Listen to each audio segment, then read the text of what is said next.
this morning's hot button.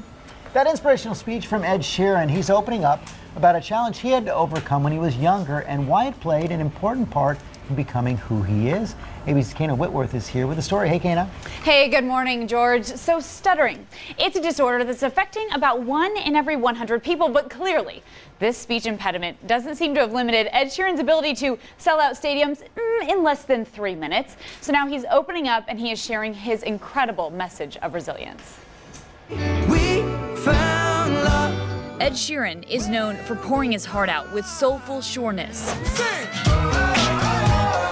But now the photograph crooner We keep this love in a photograph. is giving us a snapshot of a different struggle. I was a very, very, very weird child. His childhood battle with stuttering. The 24-year-old honored at the Freeing Voices Changing Lives Gala put on by the American Institute for Stuttering in New York, saying he thinks it stemmed from a procedure that might have damaged his nervous system. I had a port wine stained birthmark on my face that I got lasered off when I was very young, and one day they forgot to put the anaesthetic on, and then ever since then I had a stutter. During Monday's speech, the British singer-songwriter shared how Grammy winner Eminem unknowingly helped stop his stutter. I'm Slim Shady, yes, I'm the real Shady. When he was 9 years old, Sheeran's dad gave him the Marshall Mathers LP CD, a little rap put on repeat to practice speaking. I learned every word of it back to front by the age I was 10, and he raps very fast and very melodically and very percussively, and it helped me get rid of the stutter. Sheeran, who joined actress and event host Emily Blunt, who also struggled with stuttering earlier in life, telling the audience to embrace their inner weirdness. Be yourself, embrace your quirks. Don't be scared to be honest with yourself and with the people that love you. We caught up with Ed in Des Moines, Iowa overnight at his sold-out show, witnessing a singer who found his voice. Kids worry a lot about fitting in, but the moment you stop trying to fit in is when stuff fits around you. And is now inspiring others to find their own. Everything that you think is wrong with you is actually right with you, because that makes you an individual, that makes you a more interesting human, that makes you you. Powerful words, that's for sure. So Ed Sheeran and Emily Blunt are not alone in overcoming this. They joined the ranks of Marilyn Monroe, James Earl Jones, and Shaquille O'Neal, to name a few, who have overcome their speech impediment. But he also mentioned in that interview yesterday that sometimes from time to time, even as an adult, he suffers from it when he gets really excited about something, or he wants to tell somebody a secret or something, then it kind of comes up again. Wow. Thank you, Kana. Rich Bestard's here right now, and we just heard from Kana how common this is. But what do we know about the causes of stuttering? You know, it's really early days in fully understanding that. So when we're talking about stuttering, we mean problems with the flow of your speech and the rate, the rhythm, getting stuck on certain words, certain sounds. And when you look at causes, clearly genetics is part of it because it runs in families, but there are environmental issues that play in as well.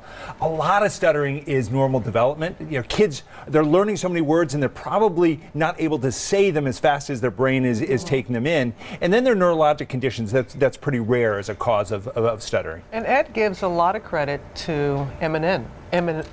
I say Slim Shady, that's why I can't say Eminem.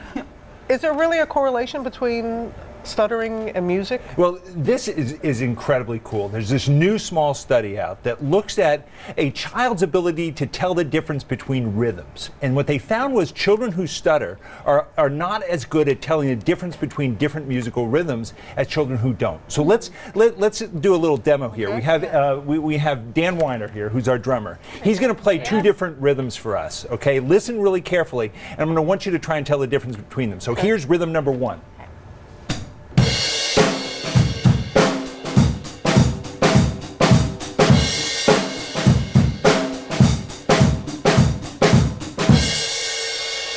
Okay, and here's rhythm number 2.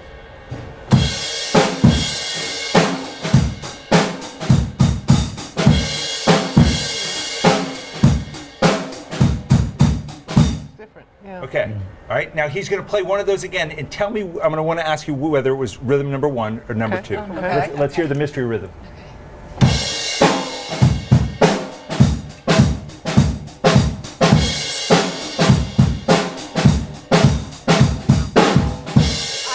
Yeah. Literally just copied Paula. Yeah, so you all got it. It was rhythm number one. But if you were a child who stuttered, You would hear the second one? You would have a hard time telling the difference between the two. Differentiating. Yeah, yeah. Interesting. So what are some of the options for kids that are suffering with this? Well, I see a lot of parents who are concerned about this. The good news is 80% of children who stutter at a young age, they'll outgrow it. It will go away. If you want to refer people, the most effective therapy are different types of behavioral therapy. So learning differences in how to breathe, how to initiate speech, when to take pauses in there. Do you love that idea of Mr. Sheeran giving Ed the rap music? Do you think parents should do that? Well, different things work for different children. There's certain children that it is important to refer early on because kids, older kids can be bullied. It can lead to problems with social interactions. So, if this is a child where their facial grimaces or movements that go along with it, you want to refer them early. Older children who develop stuttering, you want to refer them early. Children where the child or the parent is really anxious, refer them early because what they can do in that therapy is also help you as parents learn how do you deal with a child who's stuttering? What do you do? How do you speak? A lot more questions. You'll be taking them this morning on Twitter? All morning. That's great. It was a fascinating experiment really like was. that. Thank you. Very Thank cool. you, Ed. Sheeran, Thank you. for talking to us about it. Good No, job. I said Ed. No, Dan. Dan. I was thinking Ed Sheeran. Thank you, Dan. It's not Slim Shady. Yeah, right. It was fantastic. Dan Weiner on drums. Well, the drummer's Roll not. that thing in. When you're not behind plexiglass, I don't know because I'm usually the drummer. All right. Thank you.